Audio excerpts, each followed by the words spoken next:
My name is Daniel, and a few months ago, I did something I never thought I would do. I pretended to go on vacation, but instead of getting on a plane, I parked my car a few streets away, sat in the dark, and watched my own house. I watched the lights. I watched the shadows. I watched who went in and who came out. And what I saw in those hours, what I heard with my own ears, took the life I thought I had and completely destroyed it. You know that feeling when something inside you whispers, something is wrong, but nobody believes you? That was me, for months. So that night, sitting alone in my car, hands shaking around the steering wheel, I decided I was done doubting myself. I was done pretending everything was fine. I was going to find out the truth, even if it broke me. I thought I was just paranoid. I thought I'd watch my house, feel stupid, and go back to my normal life. But instead, I watched my own world fall apart. From the outside looking in. Let me go back a little. Because none of this started with that night in the car. It started months before, with small things.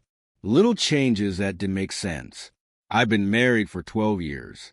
My wife's name is Emily. We have one daughter, Sophie. She's 11. To most people, we look like a normal, stable family. House in a quiet neighborhood. 2 cars. Same routine every week. I work in IT. Nothing glamorous. I leave early, come home tired, sit at the dinner table, ask the same questions. How was your day? What did you do at school? What did you two get up to today? For years, I thought that was enough.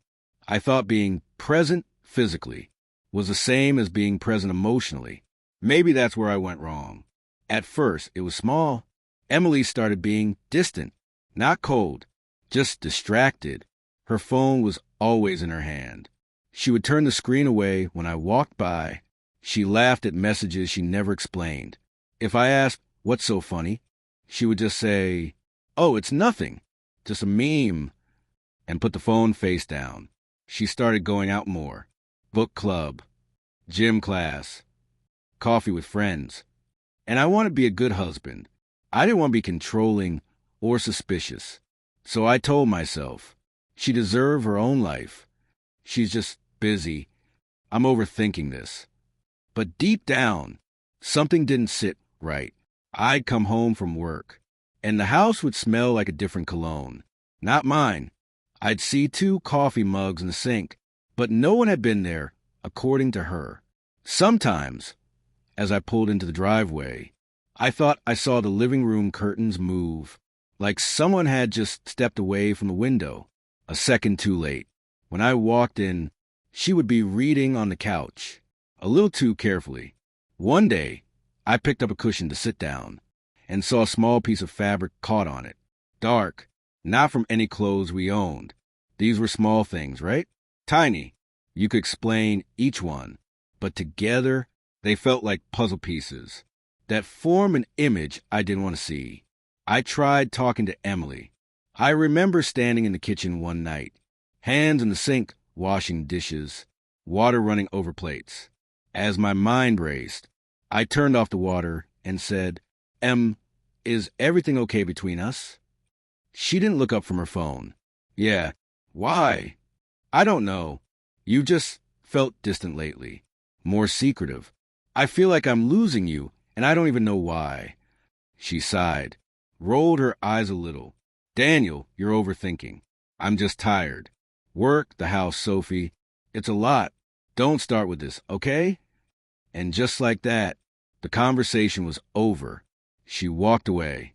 I stood in the kitchen alone, hands wet, heart heavy, telling myself, maybe she's right. Maybe I am overthinking. But the feeling didn't go away. It grew. Every time her phone vibrated and she smiled. Every time she turned away to answer a call in another room. Every time she said, "I'll be late tonight. Don't wait up." That feeling, that knot in my stomach, tightened until one day I decided I couldn't keep living like this. I needed proof. I needed the truth. I needed to know if the person lying next to me every night was still really my wife or just a stranger I shared a bed with. The idea came to me slowly, not as some clever movie-style plan, but as a quiet, desperate thought that refused to leave. What if I just watched the house?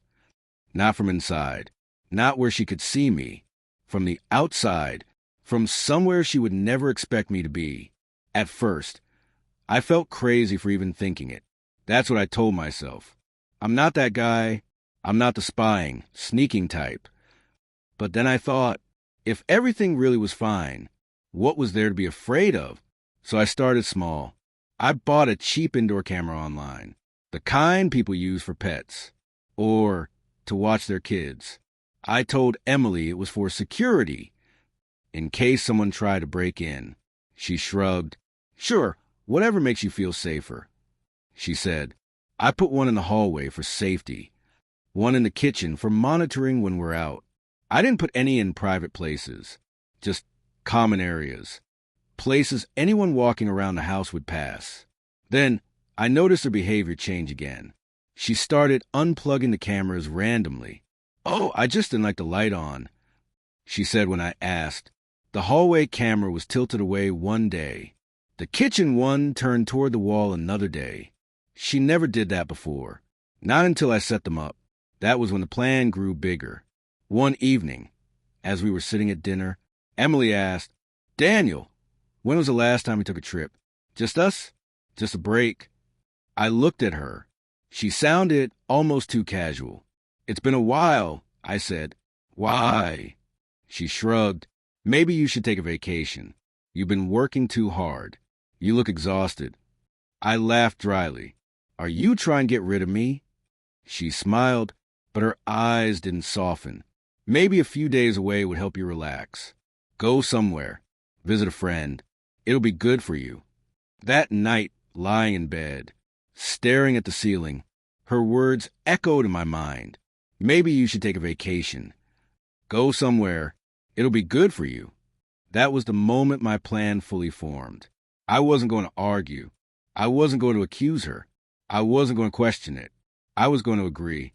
I was going to pack a bag, book a fake ticket, tell everyone I was gone, and then never leave the city. Instead, I would stay close enough to watch everything she did.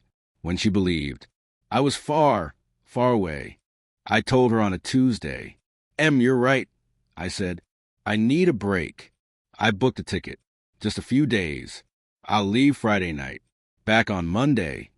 She looked surprised, but only for a second. Then she smiled. That's great, Daniel. You'll feel better. Where are you going? Just visiting an old friend a few states away, I said. Nothing big. She didn't ask who. She didn't ask for details. That hurt more than I expected. Friday came. I packed a suitcase. I printed a fake ticket to show her, booked with a refundable option that I later canceled. Sophie hugged me tight at the door. Daddy, bring me something back. I will, I promised, trying to keep my voice from shaking. Emily hugged me too, but it felt light, empty, like she was hugging a coat on a hanger. Have a safe trip, she said. Text me when you land. I walked out the door, got in the car, drove away, but instead of going to the airport, I drove to a parking lot near my office and sat there for a while, my heart racing. This was my last chance to stop, my last chance to choose not to know. I stared at my phone for a long time. Then I opened the camera app, linked to the devices in my house. The hallway, the kitchen, the living room. Everything looked normal. Emily and Sophie were in the living room, watching TV. After an hour, I texted, landed safely. Emily replied almost instantly, good. Let me know how it goes. Love you. But she did not call. She did not ask about the flight. She did not ask anything else. I waited until it got dark.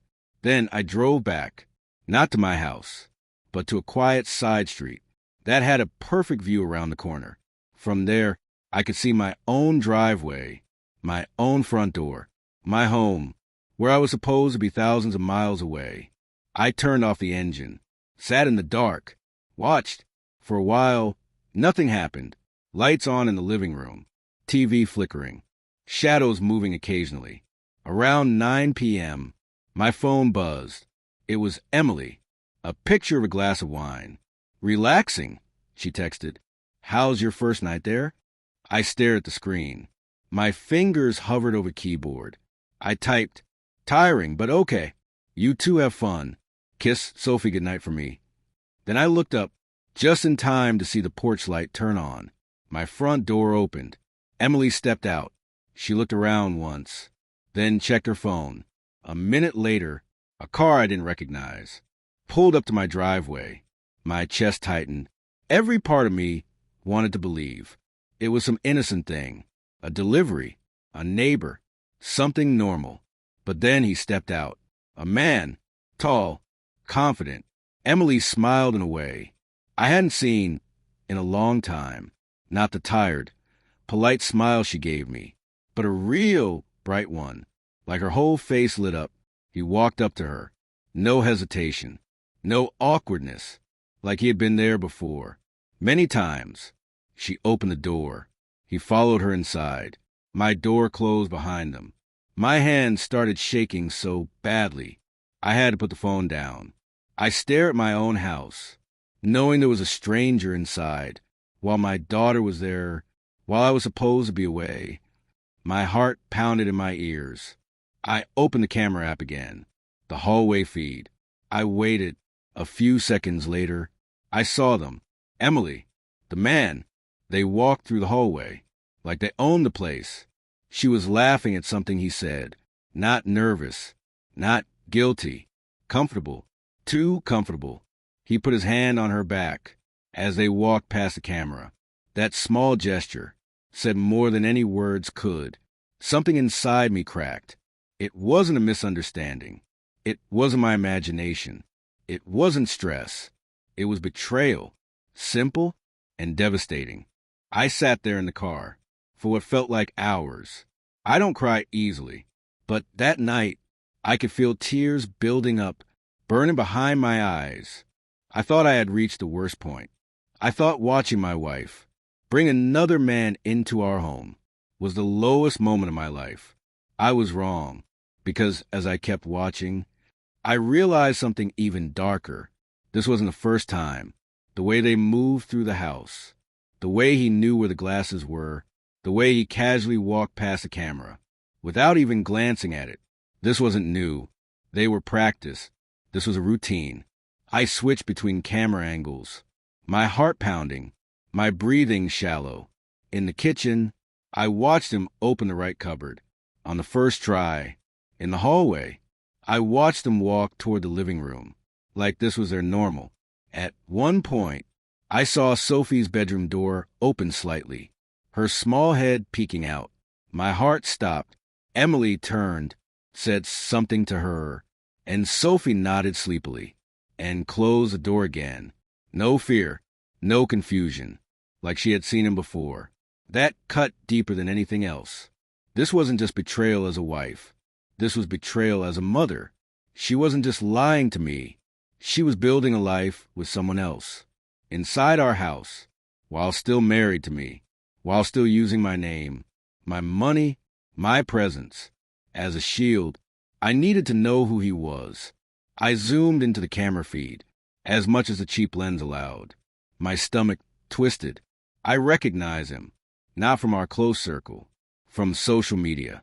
One of those names that occasionally popped up under Emily's posts. A like, here, a nice photo there, a co-worker from the gym, if I remember correctly. I looked him up quickly, my fingers shaking as I searched. Same face, same smile, and then I saw something on his profile that made my blood run cold. Pictures, on weekends, in familiar-looking places, public parks near our neighborhood, a cafe not far from our house, and in one photo, taken a few months ago, I saw the edge of something in the background that looked a lot like our fence. Different angle, blurred, but my heart knew they had been doing this for a long time, behind my back, in my city, near my home. I scrolled further and found comments, heart emojis, inside jokes. Emily had liked many of them. Never anything obvious, but enough to tell me they shared more than friendship. I sat there thinking, how long has this been going on? A year? 2? More? And an even worse thought, how long has my daughter been told this is normal? That was the moment when my pain started to turn into something else. Not just sadness, not just shock, something sharper, colder. I didn't want to scream. I didn't want to storm in and fight. I wanted to be precise, careful, unforgettable. If Emily and this man were playing a game behind my back, then I was going to learn the rules and turn that game against them. That night, I didn't go home. I slept in my car, in that quiet side street. I watched the cameras on and off, until my eyes couldn't stay open. The next morning, I drove to a small motel and checked in for the weekend. I told the receptionist I had a family emergency and needed some privacy. In that small, dim room, I laid out my plan. First, I started recording. Every moment from the cameras was saved in my phone and to the cloud. I downloaded a copy of Emily's recent bank statements. We had a shared account, but she handled most of the spending. I hadn't paid close attention before. I trusted her. Now I looked carefully. There it was. Little charges that didn't fit. Our normal routine. Flowers. 2 movie tickets on nights. I clearly remembered working late. Hotel charges for girls' nights. That suddenly looked very different in my mind. Dinner reservations. For 2, not 3. The pattern was clear. Not only was she seeing him while I was at work or out, she was using our money to build their little hidden romance. Then I started collecting everything. Screenshots of his profile, pictures of their interactions, the timestamps of when he had been at our house. While I was away, I wasn't thinking about violence. I wasn't thinking about shouting matches. I was thinking about consequences. Legal, financial, emotional. I contacted a lawyer that same day. I didn't tell him every detail yet. I just explained enough. I have reason to believe my wife has been unfaithful for a long time. We share a house, a child, and finances. I want to protect my daughter and myself. What do I need to gather? He listened calmly, gave me a list. Keep records, he said. Messages, photos, videos, anything that shows she's been dishonest and reckless. Do not confront her yet. The more emotional this becomes, the less control you'll have. For the next 2 days, that's exactly what I did. I watched from my car, from the motel. Sometimes I saw nothing, just an empty living room, cartoons on TV, Sophie playing by herself. Other times, I saw him coming in, leaving, always at times. That lined up suspiciously well with the moments she texted me something like, "Going to bed now, good night." On the second night, something happened that pushed me over the edge emotionally. Through the hallway camera, I saw Sophie sitting on the floor with a board game. He was there with her, laughing, playing, like he was auditioning for the role of new father. Emily watched them with this soft look on her face, the same look she used to give me when I held our daughter for the first time. I had to put the phone down because my hand was shaking too much. That was the moment I knew my plan was not just about exposing a cheater. It was about saving my daughter from growing up in a lie. I decided my vacation was going to end one day early, but not quietly, not gently. I was going to walk back into that house, not as a confused, insecure husband they thought they could fool, but as someone who knew everything and had nothing left to lose. Sunday afternoon, Emily believed I would return on Monday. Instead, I drove back that day. On the way, I called my lawyer again. "I have enough," I said. "I'm going to confront her today." He sighed. "I can't stop you. Just remember, stay calm. Record everything if you can. Don't threaten. Don't act out of anger. Just state facts." My heart was pounding as I turned into our street. From a distance, My house looked exactly the same, as it always did. Neatly trimmed lawn, curtains halfway open, car in the driveway. Normal, so painfully normal. From the outside, I parked my car, a few doors down again, checked the camera feed one last time. He was there, again, in my kitchen, stirring something on the stove, like it was his house. Emily walked up behind him, put her arms around him. My chest tightened. I took a deep breath, hit record on my phone's voice recorder, got out of the car. Every step toward my front door felt heavier than the last. My hands were sweating. My vision was slightly blurred, but I kept walking. I didn't use my keys. I rang the doorbell. I wanted to see their faces. When they opened the door for the man who was supposed to be hundreds of miles away, I heard footsteps, voices. The doorknob turned. The door opened. Emily stood there, wearing a casual shirt I'd never seen before. Her smile froze. Her eyes went wide. "Daniel," she whispered. Her voice almost cracked. I stared at her. Then, calmly, I said, "Hi, Em." Trip ended early. Behind her, I heard something drop. A spoon, a plate, something.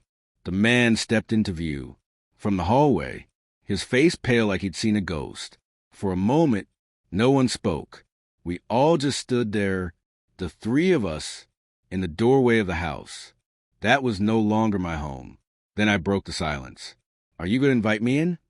I asked, "or should I just come into my own house?" Emily stepped aside slowly. "Daniel, it's not what it looks like." I actually laughed. I couldn't help it. Not a happy laugh. A bitter, tired one. "Please don't insult me," I said, walking inside. "After everything I've seen, these last few days, don't you dare say, it's not what it looks like." He opened his mouth to say something. I turned to him. "Don't," I said. "You've already said enough. In my kitchen, in my hallway, on my cameras." He froze. Emily's face went from shock to confusion to fear. "Cameras?" she repeated. What are you talking about?" I pulled out my phone, opened the app, turned up the volume. The last recording, from the hallway, played loud enough for all of us to hear. Their voices, their laughter, their footsteps, her saying his name in a way she hadn't said mine in a long time, her whispering, "He'll never know. He trusts me too much." The color drained from her face. "Daniel," her voice cracked.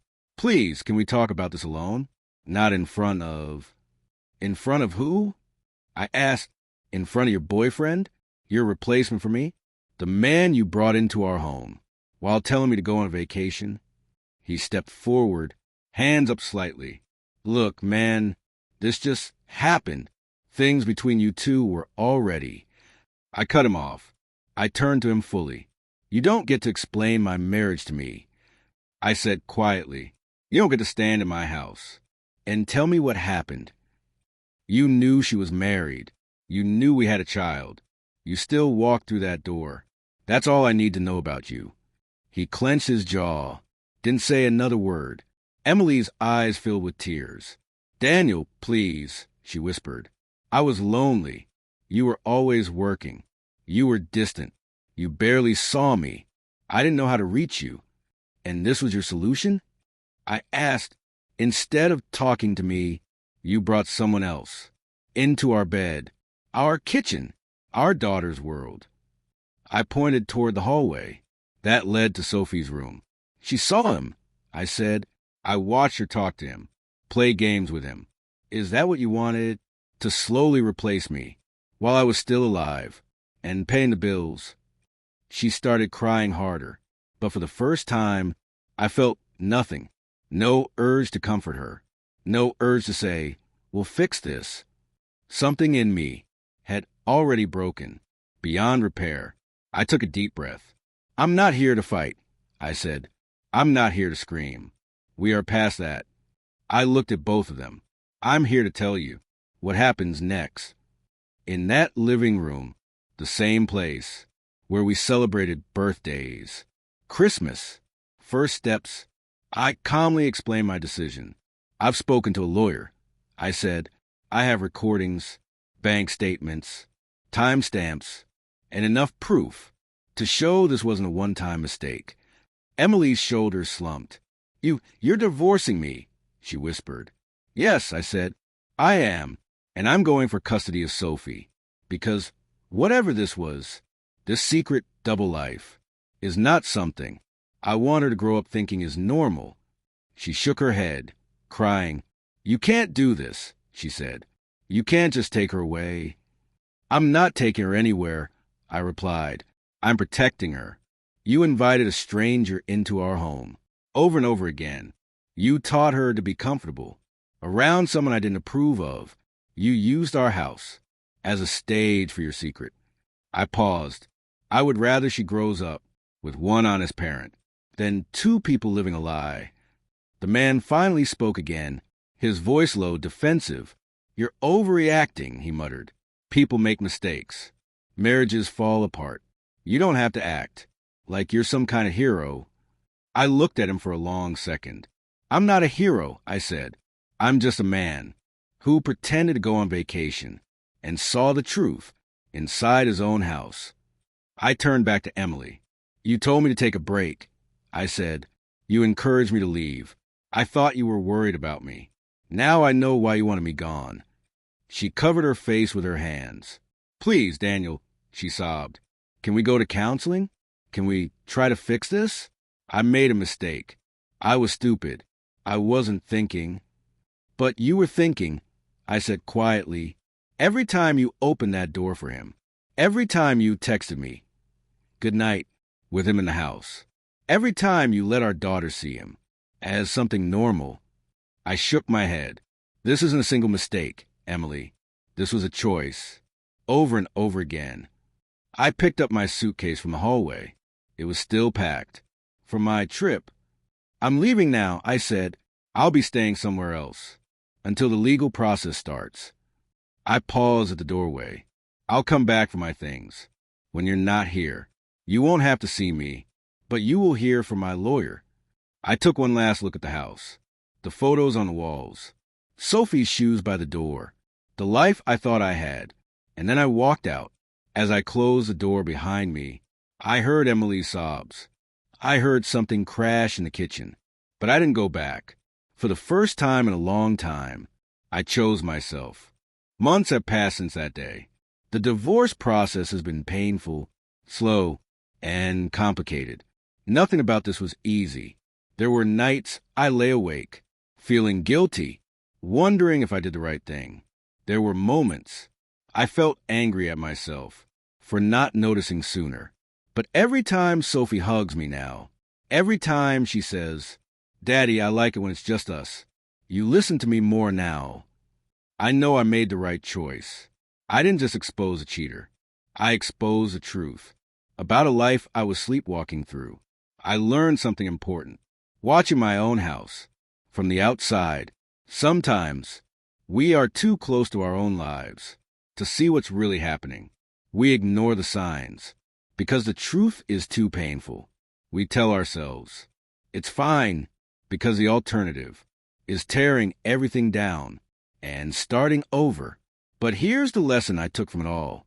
If your gut is screaming that something is wrong, listen, you don't have to spy like I did.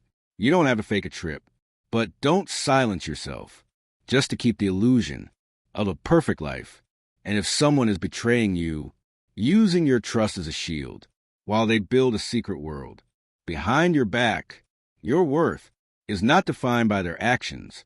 You are not weak for being lied to. You are not stupid for trusting. You are only truly defeated if you learn the truth and still choose to live in the lie. Pretending to go on vacation destroyed the life I thought I had, but it also saved me from spending the next 10 years raising my daughter inside a house built on deception.